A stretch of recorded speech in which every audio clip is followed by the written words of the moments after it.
नमस्कार मित्रों, आज आपको एक ऐसा रहस्य जो आपकी पूरी जिंदगी बदल सकता है। क्या आपने कभी सोचा है, जिस बुद्ध ने करोड़ों लोगं को मोक्ष का मार्ग दिखाया, उनके अपने अंतिम क्षण कैसे थे? क्या मृत्यु के बिल्कुल द्वार पर खड़े होकर भी उनका मन अडोलूर केवल उनके शिष्यों के लिए था, या वह आज भी हम सभी के लिए उतना ही महत्वपूर्ण है? यह केवल एक कथा नहीं, बल्कि एक जागरण है, एक ऐसा सत्य जिसे जानने के बाद आप पहले जैसे नहीं रहेंगे। लेकिन ध्यान रहे, अगर आप इस जीवन परिवर्तनकारी सत्य को जानना चाहते हैं तो इस वीडियो को एक भी सेकंड के लिए स्किप मत कीजिए, क्योंकि कुछ रहस्य ऐसे होते हैं जिन्हें अधूरा जानना ना जानने से भी ज्यादा खतरनाक हो सकता है। और हाँ, अगर आप बुद्ध के उपदेशों का सम्मान करते हैं तो लाइक जरूर करें और कमेंट में नमो बुद्धाय लिखकर अपनी श्रद्धा व्यक्त करें। अगर इस ज्ञान की एक भी बात आपके दिल को छू जाए तो इसे अपने तक मत रखिए, अभी शेयर करें, ताकि यह प्रकाश आपसे होकर हर उस व्यक्ति तक पहुंचे जो अब भी अंधकार में भटक रहा है। और इस चैनल को अभी सब्सक्राइब करें, ताकि ऐसी ही जीवन बदलने वाली कहानियां सबसे पहले आप तक पहुंचे।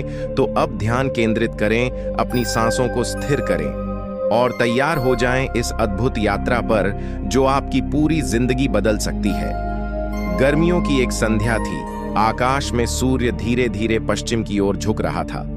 भगवान बुद्ध अपने शिष्यों के साथ धीरे धीरे उत्तर प्रदेश की ओर बढ़ रहे थे।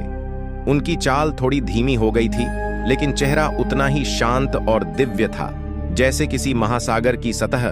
शिष्य आनंद ने बुद्ध की ओर देखा, उनका का हृदय व्याकुल था। वे जानते थे कि यह यात्रा साधारण नहीं थी, कुछ अलौकिक घटने वाला था। भंते आनंद ने हिचकिचा हुए कहा, आपका शरीर दुर्बल हो रहा है, क्या हमें कहीं विश्राम नहीं करना चाहिए? बुद्ध मुस्कुराए, उनकी आंखों में गहरी करुणा झलक रही थी। आनंद वे बोले, इस संसार में जो भी उत्पन्न हुआ है उसका अंत निश्चित है।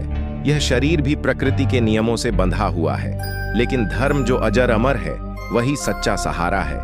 आनंद ने सिर झुका लिया, पर मन में चिंता के बादल घने होते जा रहे थे। जैसे जैसे वे आगे बढ़े, पत्थरी राहों से गुजरते हुए बुद्ध ने एक सरिता के समीप रुकने का संकेत किया। उन्होंने अपने कमंडल से जल ग्रहण किया और कुछ क्षणों के लिए ध्यान मग्न हो गए। आसपास शांति का साम्राज्य था। तभी एक वृद्ध भिक्षु ने आगे बढ़कर हाथ जोड़े। भगवान, क्या यह आपकी अंतिम यात्रा है? बुद्ध ने उसकी ओर देखा। एक क्षण के लिए मौन छा गया, फिर वे बोले, जो उत्पन्न हुआ है वह नष्ट होगा, यह अवश्य भावी है। लेकिन मनुष्य के लिए सबसे बड़ा अंधकार अज्ञान है। जो इसे मिटा ले वही सत्य को जान सकता है। शिष्यों की आंखों में असंख्य प्रश्न थे, लेकिन बुद्ध की वाणी में जो स्थिरता थी उसने सभी को शांत कर दिया। दूर वृक्षों की छाया में कुशीनगर का मार्ग दृष्टिगोचर हो रहा था। महायात्रा का अंत समीप था। लेकिन धर्म की ज्योति अब बुझने के लिए नहीं, अपितु युगों युगों तक जलने के लिए तैयार थी। कुशीनगर अब अधिक दूर नहीं था। सूरज क्षितिज के उस पार जाने को तैयार था और संध्या की हल्की ठंडक वातावरण में घुलने लगी थी। बुद्ध और उनके शिष्य धीरे धीरे आगे बढ़ रहे थे। आनंद का मन बेचैन था।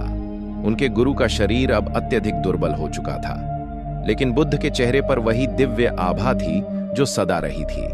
चलते चलते बुद्ध का शरीर थोड़ा लड़खड़ा आया।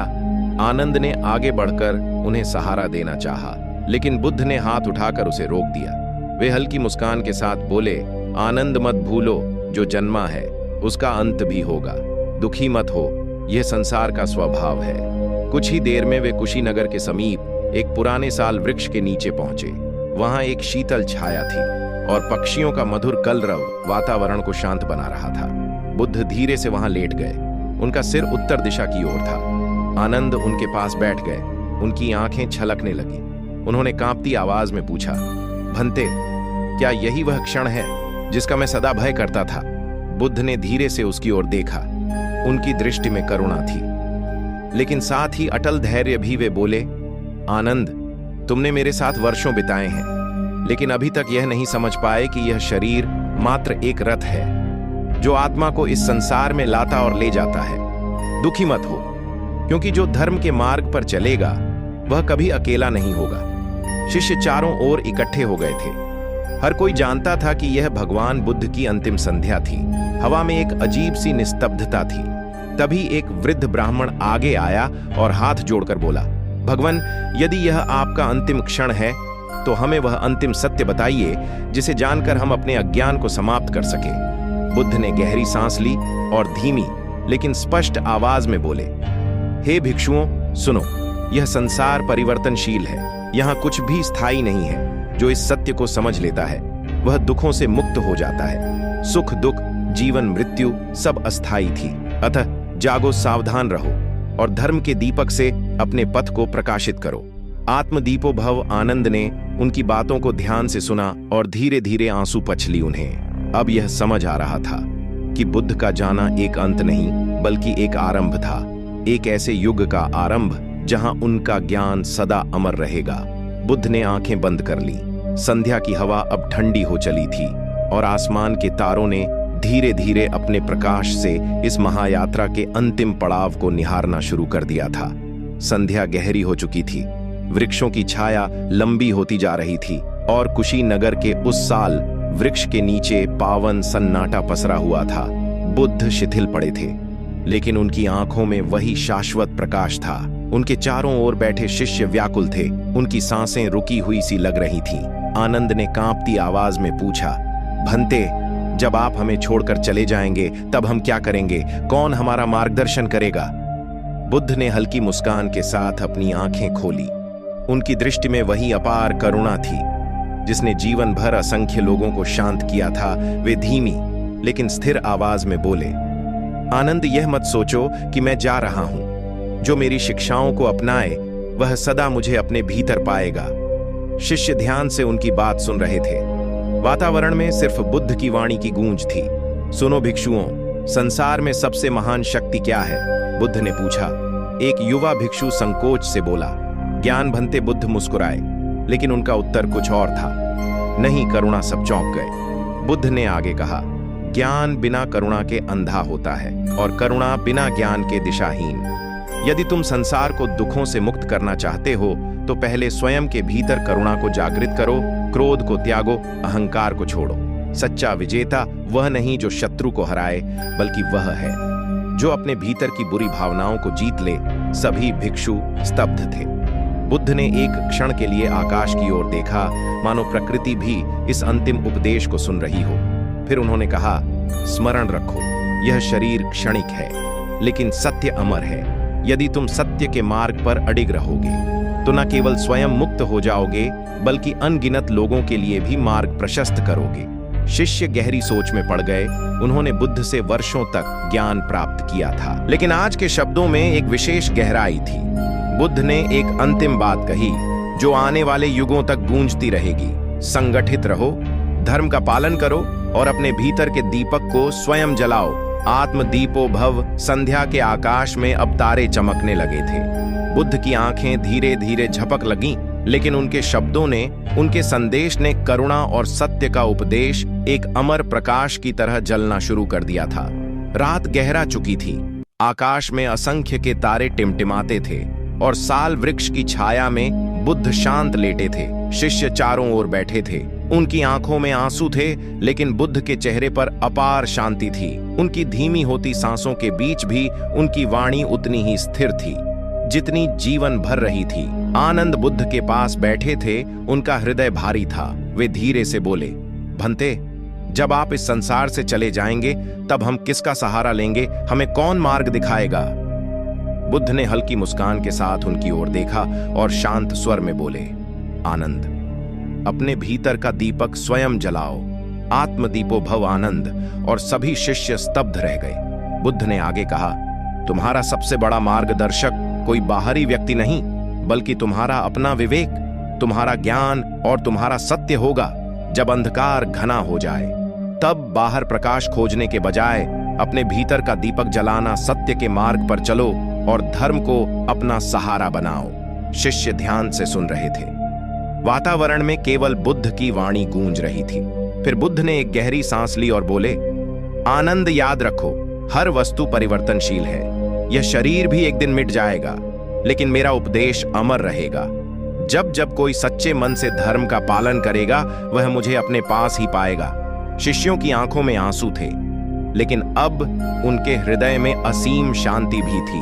बुद्ध ने अंतिम बार धीरे से आंखें मूंद ली। उनके चेहरे पर एक दिव्य मुस्कान थी। रात के गहरे सन्नाटे में उनके अंतिम शब्द गूंजे, संगठित रहो, धर्म का पालन करो और सदा जागरूक रहो, यह मेरा अंतिम उपदेश है। इतना कहकर बुद्ध ने अपनी अंतिम सांस ली। समस्त वातावरण शांत हो गया। वृक्षों की पत्तियां हिलना बंद हो गई, पक्षियों ने स्वर रोक ली और जैसे पूरी प्रकृति भी बुद्ध को विदाई देने के लिए मौन हो गई। लेकिन उनका उपदेश आत्मदीपो भव एक अमर प्रकाश की तरह संसार में जलता रहा। साल वृक्ष के नीचे भगवान बुद्ध का शरीर स्थिर था। उनकी श्वास थम चुकी थी। चारों ओर मौन था, जैसे पूरी सृष्टि इस क्षण को नमन कर रही हो। उनके चेहरे पर अब भी एक अलौकिक शांति थी, मानो वे गहन ध्यान में लीन हो। आनंद ने उनकी ओर देखा। आंखों से आंसू बह रहे थे, लेकिन हृदय में बुद्ध के अंतिम शब्द गूंज रहे थे। अब दीपों अपने भीतर का दीपक स्वयं जलाओ। चारों ओर बैठे भिक्षु स्तब्ध थे। किसी ने कुछ नहीं कहा, किसी ने कुछ नहीं पूछा। वे केवल अपने गुरु की अंतिम देह को देख रहे थे, लेकिन उनके भीतर कुछ जाग उठा था, वही ज्ञान जो बुद्ध ने उन्हें दिया था। रात्रि के आकाश में चंद्रमा चमक रहा था और कुशीनगर के वृक्ष स्थिर खड़े थे, जैसे वे भी इस क्षण के साक्षी बनना चाहते थे। कुछ ही देर बाद एक वृद्ध भिक्षु उठे। उन्होंने शांति से कहा, भगवान बुद्ध अब हमारे बीच देह रूप में नहीं है, लेकिन उनके उपदेश अमर हैं। यह शरीर नश्वर था, लेकिन उनका सत्य सदा रहेगा। शिष्यों ने धीरे धीरे अपने आंसू पहुंचे। वे अब समझ चुके थे कि यह विदाई नहीं थी, बल्कि एक नई यात्रा का आरंभ था। बुद्ध के विचारों को संसार में फैलाने की यात्रा। महापरिनिर्वाण के इस पावन क्षण में संसार ने अपना महानतम गुरु खो दिया था, लेकिन उसकी शिक्षाएं अमर हो गई थीं। उस रात कुशीनगर में ना कोई विलाप था, ना कोई शोक, बस एक अपूर्व शांति थी जो युगों युगों तक गूंजने वाली थी। कुशीनगर की वह रात युगों तक स्मरणीय रहने वाली थी। साल वृक्ष के नीचे बुद्ध की निर्वाण प्राप्त देह शांति से लेटी थी, लेकिन उनका उपदेश, धर्म का अमर प्रकाश, अब संसार में फैलने के लिए तैयार था। शिष्य मौन थे, लेकिन उनके भीतर एक नई ऊर्जा जाग रही थी। जान थे अब यह उनका कर्तव्य था कि वे बुद्ध के सत्य और करुणा के संदेश को संसार तक पहुंचाए। कुछ समय बाद आनंद ने गहरी सांस ली और शिष्यों की ओर देखा।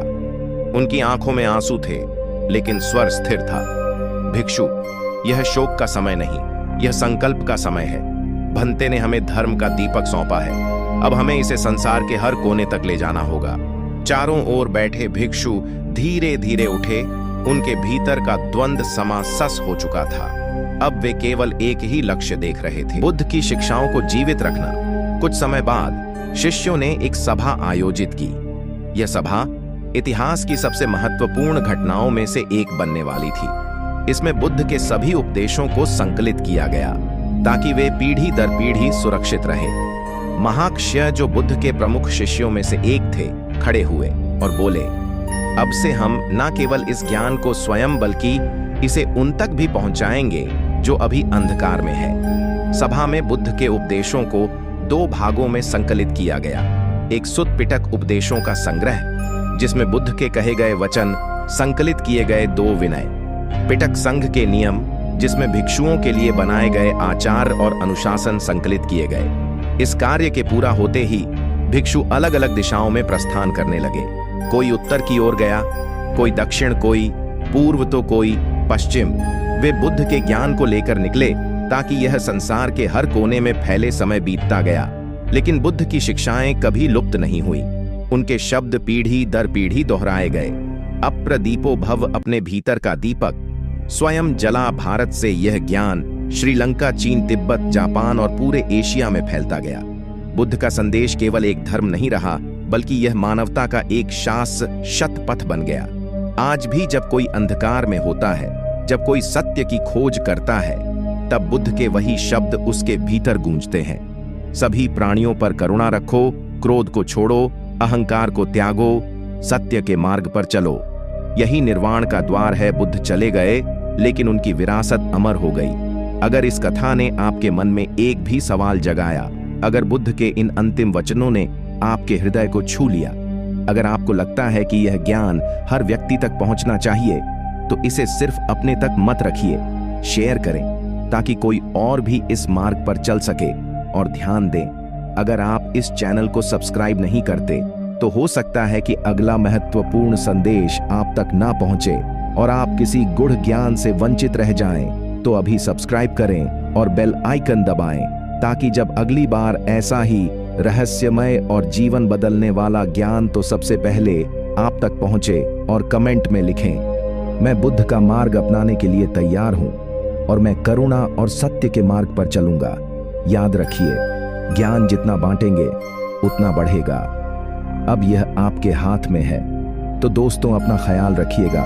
फिर मिलते हैं अगली वीडियो में। जय बुद्धाय नमः।